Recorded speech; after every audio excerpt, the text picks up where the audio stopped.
Hello. Hello po, ayan. Yan, magandang hapon po sa ating lahat. Unang-unang nagpapasalamat ako sa Panginoon sa biyaya ng kaligtasan at lahat tayo ay nandito ngayong hapon, yung iba.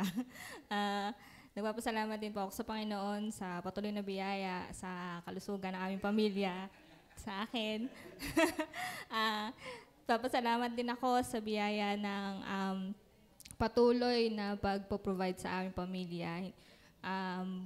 Bagaman may mga panahon na hindi ganon kaganda ang ayon sa dagat, ay nakatayo pa din ang bangka at patuloy.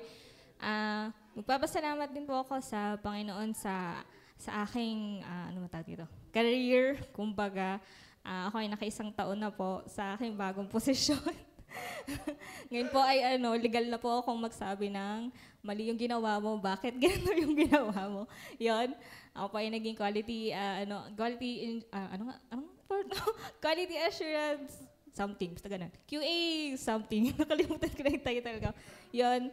Bali, taga-check na ako ng mga ginagawa nila at legal na akong kumausap ng mga taong kasunod ko. At magsabi ng sa susunod ay wag mo itong gagawin dahil mali itong ginagawa mo. Ayun. Nagpapasalamat ako sa Panginoon dahil hindi naging madali sa simula. Lagi namang ganon.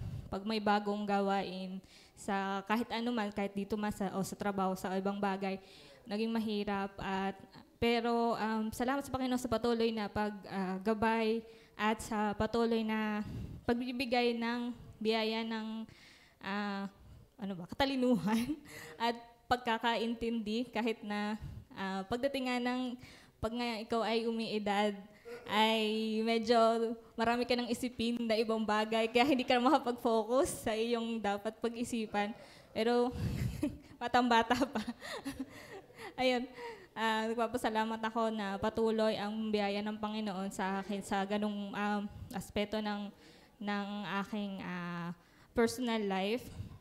And nagpapasalamat din po ako na dahil doon sa biyayang yon ay nagkaroon ako ng chance na parang nabigyan ako ng opportunity para kumbaga maitaas pa yung kumbaga yung aking kumbaga maiangat pa yung career ko. Kaya nagkaroon po ako ng chance na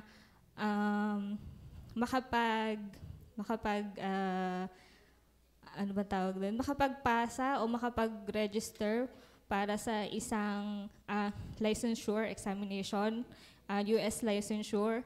At inilalapit ko na po sa inyo ngayon na ako po ay inyong ipanalangin na kung anong loloobin ng Panginoon sa akin. Dahil ako yung exam, in short. Sa December 15 yata po yan. Friday. Bago magpasko. Yun ako hinamamas ko sa inyo. Okay, ipanalangin kung anong kalooban ng Panginoon na nawa ito'y ibigay sa akin o kung ano man, kung ito'y ibigay sa akin ngayon o ibigay sa akin kung magkakaroon pa ako ng sunod na pagkakataon dahil ito ay hindi naman libre.